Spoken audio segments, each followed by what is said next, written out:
आजबाट हामीले यस च्यानलमा मार्भलको एक comic series history of Marvel युनिभर्सको बारेमा कुरा गर्नेछौँ।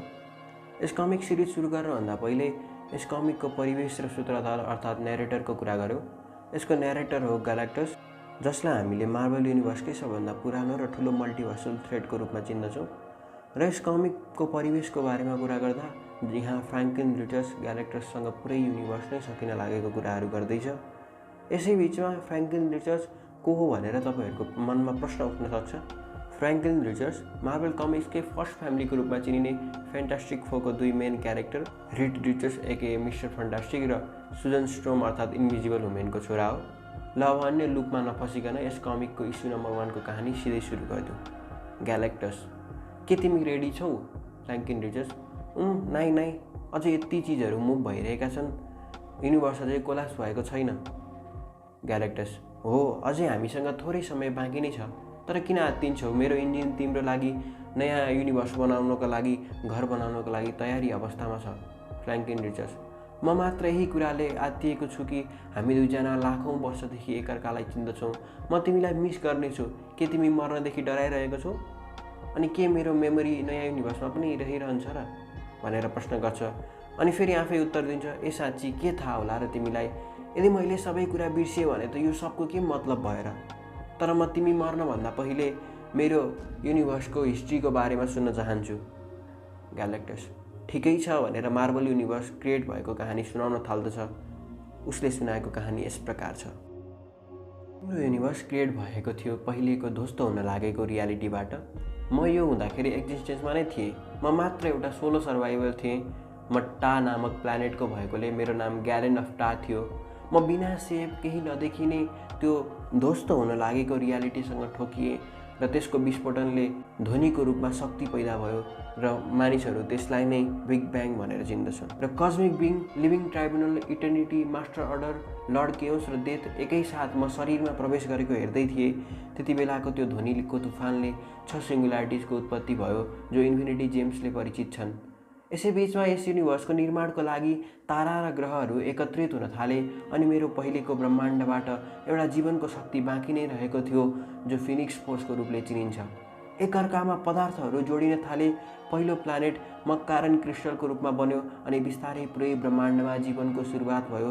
तिनीहरूमा सबैभन्दा पहिलेका जीवन थिए दि अकान्टी, जो अति नै जिज्ञासु र ज्ञानको खोजी गर्ने सेन्टियन्स थिए। त्यस्तै अरू जीवहरूमध्ये सेलेस्टियल्सहरू ज्यादै नै एग्रेसिभ थिए। उनीहरूले इन्फ्लुएन्स गर्ने सोचेर पुरा ग्यालेक्सीमा खेती र जीवनमा एक्सपेरिमेन्ट गर्न थाले। तिनीहरूको सुरुको क्रिएसनका प्राणीहरू थोरै समय बाँचे तर परम्परागत तरिकाले मरेनन्। अनि बाँचेका तिनीहरूले सबै मिलेर प्रिमोडायल बनाए र आफ्नो नाम आफै एल्डर्स अफ द युनिभर्स राखे। अनि त्यो प्रिमोडायलबाट इमोर्टालिटी पनि पाए, तसर्थ तिनीहरूको वंशनाश पनि भएन। इटर्निटीले भने क्वान्टम इनर्जीमा मास्टर हासिल गरी जो ब्रह्माण्डलाई बचाउन सक्ने रक्षकहरूको खोज्नमा जोडिएकी थिए। त्यस्तैमा सबैभन्दा पुराना स्पिसिसमा पर्दछन् प्लानेट T-37X का वाचर्सहरू। तिनीहरूले आफ्नो अपार शक्ति यङ्गर जेनेरेसनमा ज्यादै नै उत्सुक भएर सेयर गर्दा गृहयुद्ध निम्ताए, आफैलाई ध्वस्त पारे। पछि सोलेम नामक सन्धि बनाएर आफूले कहीँ कतै पनि हस्तक्षेप नगर्ने भनेर बसे। अनि अन्ध्यारो आकाशगङ्गामा ब्रुड नामक प्रेडेटर्स अर्थात् शिकारीहरू जन्मिए। तिनीहरूले अन्तरिक्षमा युद्ध गरेर दि अकान्टीलाई हराए, स्टार सिस्टममा आफ्नो राज्य स्थापना गरे।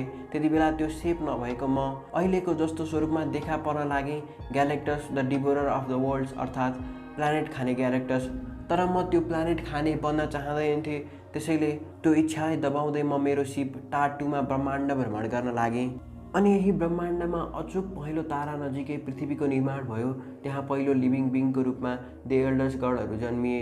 गिया द मदर अफ अर्थ, अस्तुर ऊर्जा र न्यायको देवता, सेट द ग्रेट डिस्ट्रोयर, चिथोन जसको कालो जादु अनन्तकालसम्म चलिरह्यो, यागद्रासिल नामक विश्ववृक्ष जसले इनर्जी फिल्डद्वारा 9 रियल्समा नै एक आपसमा कनेक्टेड गरेर राखेको छ।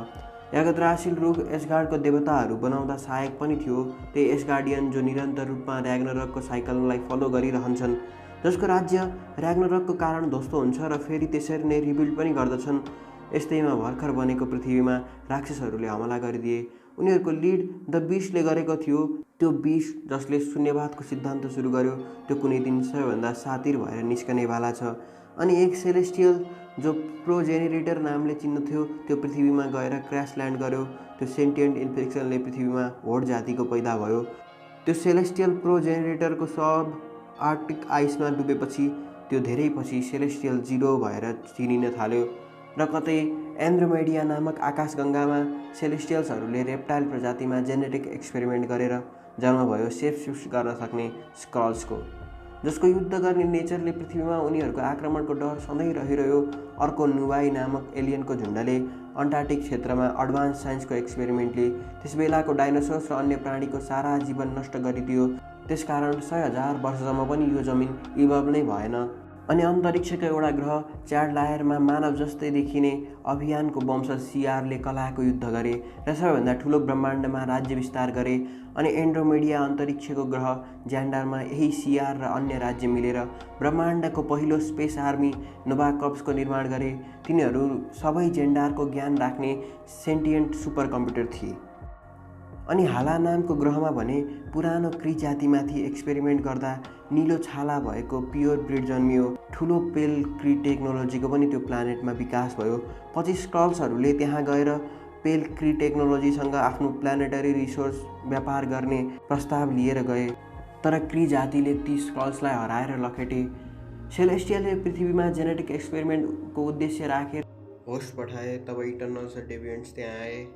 इटर्नल्सको लिड क्रोनोसले गरेको थियो र उनीहरू गुप्त रूपमा मानव रक्षा गर्ने स्वभाव लिएर बसेका थिए। राक्षसी प्रवृत्तिका डेभिएन्ट्स भने ड्युमेरिया नामक राज्य स्थापना गरेर दुनियाँलाई स्लेभ बनाएर बसे। प्लानेट इटर्नल्सबाट मात्रै बस्नेवाला थिएन। तब एस्गार्डियन देवता ओडिनले आफ्नो पहिलो जन्ममा नै पृथ्वी पुगे र Agamotto, black panther, ghost rider, iron fist, lady phoenix र स्टार ब्रान्ड सहितको टिमलाई प्लानेट प्रोटेक्ट गर्न जोइन गरे र यो नै एभेन्जर्सको पहिलो टिम थियो। पछिल्ला जातिहरू सेलेस्टियल्सको जेनेटिक एक्सपेरिमेन्टको फाइदा थाहा पाए र सेलेस्टियलले धेरै प्रकारका जाति बनाए। क्री जाति पनि त्यसरी नै एक्सपेरिमेन्ट गरिए र सेनाको रूपमा ब्रह्माण्डमा काम गर्न थाले। यस्तैमा मानव समाजबाट पनि एउटा ग्रुपलाई त्यसरी नै तयार गरियो जो इन्ह्युमन्स नामले परिचित छन् र तिनीहरूलाई अट्टालियन नामक आइल्यान्डमा घर पनि तयार गरियो। तीमध्येको एकजना भने नर्मल मानवको समाजमा गएर बस्न थाल्यो। बिस्तारै त्यसको युनिक जेनेटिक कोडबाट म्युटेसनको सुरुवात भयो। पछि पोल्डर जातिले एउटा बायोसिप पृथ्वीमा पठाए। इस्युले त्यसलाई डिस्कभर गर्यो र 30,000 सालको एक्सपेरिमेन्टपछि जेनेटिकली पर्फेक्ट शरीर बनाउन सफल भयो। उसले आफूले आफैलाई नै मास्टर अफ द वर्ल्ड भन्न थाल्यो।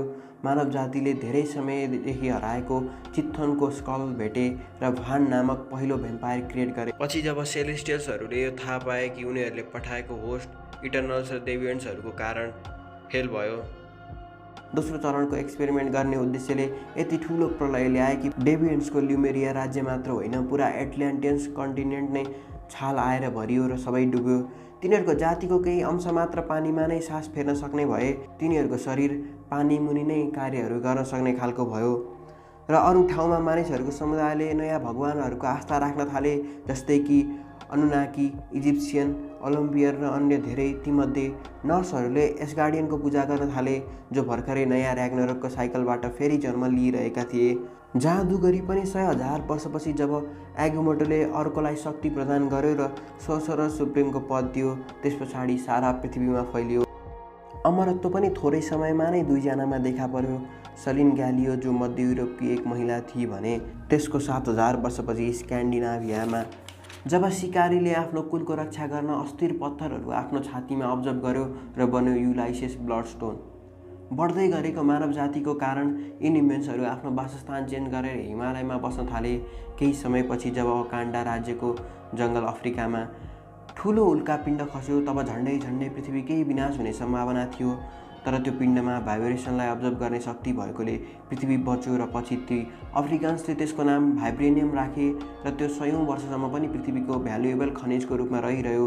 उता इटर्नल्सको लिडर क्रोनोस मर्ने बेला भयो। उसका दुईवटा छोराहरू थिए, ज्युरास र एलारस। ती दुई मिलेर दिमाग जस्तै देखिने युनिमाइड बनाए जो सोनिक र कस्मिक इनर्जी प्रदान गर्न सक्थ्यो। पछि ती दुईजनाले लिडरसिप भाग लगाए। त्यसमध्येको ज्युरास यही पृथ्वीमा रह्यो भने एलारस स्याटर्नको मुन टाइटनमा गएर सेटल भयो अनि आफ्नो नाम परिवर्तन गरेर मेन्टर राख्यो। त्यस मेन्टर र सुइसानको सन्तानको रूपमा 2 सन्तान जन्मिए। त्यसमध्ये एकको नाम थियो इरोस जो शान्त रमाइलो गर्ने स्वभावको थियो भने अर्को एक पागल थियो जो पुरा ब्रह्माण्डमा नै एउटा पावर र एउटा भिजन हुनुपर्छ भन्ने सोच राख्दथ्यो। त्यो थियो थ्यानोस। र चाइनाको कुनै क्षेत्रमा शिफ्ट गर्न सक्ने ड्रागन ककरनथारा प्लानेटबाट आइपुग्यो र चाइनिजले त्यसको नाम फिङ फ्याङफुङ राखे, जसको अङ्गले पुरा पहाड फुटाउन सक्थ्यो भने शरीरले पुरा घाम छेक्दथ्यो। त्यस्तैमा मानव विकासको मुख्य केन्द्र इजिप्ट बन्यो। त्यहाँ 31औं शताब्दीबाट सबै कुरा पुगेकोले फ्रस्ट्रेटेड भएर वैज्ञानिक आइपुग्यो र रामाटुट भनेर त्यहाँको राज्य सत्ता सञ्चालन गर्न थाल्यो। तर केही समयपछि अल्सबानुरबाट उसले त्यो राज्य हार्यो। अल्सबानुर त्यो म्युटेन्ट हो जसले इमोटेपलाई ब्रुड इन्भेजनबाट जोगाउन हेल्प गर्यो। इमोटेप भने त्यो हो जो आर्किटेक्ट अफ पिरामिड भनेर चिनिन्छ। इमोटेपले पछि ब्रदरहुड अफ सिल्ड स्थापना गर्यो। त्यही इजिप्टमा अनाथनामुट जसले मिस्टिकल कास्टोनबाट सुपरह्युमन पावर्स र अमरत्व अर्थात् इमोर्टालिटी पनि प्राप्त गर्यो। सिक्रेट अर्गनाइजेसनले विश्वभरि कब्जा जमाइसकेको थियो। मार्सल आर्ट विशेषज्ञ निन्जा क्लान द हान्डले पनि यसको सुरुवात गर्यो। त्यो निन्जा क्लान जो एन्सियन्ट बिस्टको वर्सिप गर्दथ्यो। यसैबीच ओडिन र गियाको छोरोको रूपमा जन्म भयो। थर ओडिन्सनको रोममा भने राजा रोमुलसले पुरानो डेभियन्सहरूको स्लेबको पत्ता लगायो र सबटेरिना नामक त्यो राज्यको राजा बन्न पुग्यो। केही समयपछि जब सेलेस्टियल्सको जन्मिन लागेको बच्चाले पृथ्वीवासीलाई डराउन दिन लाग्यो, तब जेङह्याङ जो ब्रदरहुड अफ सिल्डको मेम्बर थियो उसले त्यो बच्चालाई सनमा जन्म दिने प्रबन्ध मिलायो। र इङ्ल्यान्डमा अर्थर पेन्डागन नामक राजाले पृथ्वीको नयाँ सोर्सरर मर्लिनको सहायताका साथ केमलट नामक राज्यको स्थापना गर्यो। किङ आर्थरको हाफ सिस्टर मोर्गन ले फे पनि जादुगर्नी नै थिई। उसको जादुले सोर्सरर मर्लिनसँग राइबलरी तब देखियो जब मोर्गनले चित्थोनको स्करलाई डार्कवुडभित्र कैद गरिदिए। क्यामलटको महान च्याम्पियनमा पर्दछ सर पर्सी अफ स्क्यान्बिया जो ब्ल्याक नाइटको नामले परिचित भयो। उसँग यस्तो तरवार थियो जसले जे पनि काट्न सक्थ्यो, जो मर्लिनले स्टारस्टोनबाट बनाएकी थिए। सयौँ वर्षपछि युरोपमा नै एक अल्केमिस्ट एस्तेबान क्रोजन दियाब्लोले मेफिस्टो नामक डेमनसँग आफ्नो सोल एक्सचेन्ज गर्यो र अल्केमीको सिक्रेट लियो। उसले त्यो स्किलबाट भ्याम्पायरको ब्लडसहित एलिक्जियर भिटा बनायो जसबाट इमोर्टालिटी प्राप्त गर्न सकिन्थ्यो। यस्तैमा सेलेस्टियल्सबाट तेस्रो चरणको एक्सपेरिमेन्ट गर्न होस्ट आयो। तब भगवान विष्णु, ओडिन र जिजसले सम्झौता गरेर पठाए अनि चौथो पटक पनि सेलेस्टियल्स आउन सक्ने सम्भावना देखेर ओडिनले विष्णु लगायतका गडहेडको सहायताले द डिस्ट्रोयर बनाए। उता एसियाको मङ्गोलमा भने एटलस फाउन्डेसन नामक सिक्रेट सोसाइटीको स्थापना गरी चङ्गेज खान वर्ल्ड डोमिनेसनमा लाग्यो, जसको उत्तराधिकारी 21औं शताब्दीमा पनि कन्टिन्यू नै थियो। डियाब्लो मात्र नभई इटालीको एक अल्केमिस्ट बेलास्कोले पनि डेमनसँग सम्झौता गर्ने विचार गर्यो र मपधारा बनाउन लाग्यो। त्यही मपधारा जसबाट सिधै डेमन्सको डिमेन्सनमा जान सकिन्थ्यो। तर इमोर्टालिटी र अन्य शक्ति पाए तापनि उसको शरीर भने डेमन जस्तै भयो। तिब्बत भनेर चिनिने जादुई सिटी कामरताजमा दुई शिष्य याओ र कालिउले जादुई सिक्रेट पत्ता लगाए। तर केही समयपछि कालिउले आफ्नै मान्छेमाथि हमला गर्यो। याओले बल्ल बल्ल उसलाई हरायो। पछि उसले सारा जीवन पढ्नमा बितायो र पृथ्वीको सरसरर सुप्रिम बन्यो। इटर्निटीले उसलाई आई अफ एगमोटो दिई र त्यो याओ पछि एन्सियन्ट वान भनेर चिनियो। ट्रान्सिल्भानियाको राजकुमार प्रिन्स भ्लाद ड्र्याकुला एकदमै आफ्नै तुर्किस जनतामाथि रुथलेस भएर निस्कियो। तर एक रोमानी आइमाईले उसलाई भ्याम्पायर बनाइदिए। तब त्यस ड्र्याकुलाले आफ्नो ब्लड भान नामक फर्स्ट भ्याम्पायरसँग इन्हान्स गर्यो र सबैभन्दा पावरफुल भ्याम्पायरमा परिणत भयो। र अन्तरिक्षमा धेरै टाढा म ग्यालेक्टस शक्तिको लागि प्लानेट खाइरहेको थिएँ। तर पहिलो पटक जेनला प्लानेटको एक नोरिन ऱ्याड हिम्मत देखाएर मेरो अगाडि खडा भयो र जेनला प्लानेट नखानको लागि उसले मसँग मेरो लागि सधैँभरि अरू प्लानेट खोजिदिने सम्झौता गरेर बसिरह्यो र मैले मेरो शक्तिको केही अंशबाट उसलाई सिल्भर सर्फर बनाइदिएँ। इङ्ल्यान्डमा एक सामाजिक संस्था द हलफायर क्लबको सुरुवात भयो।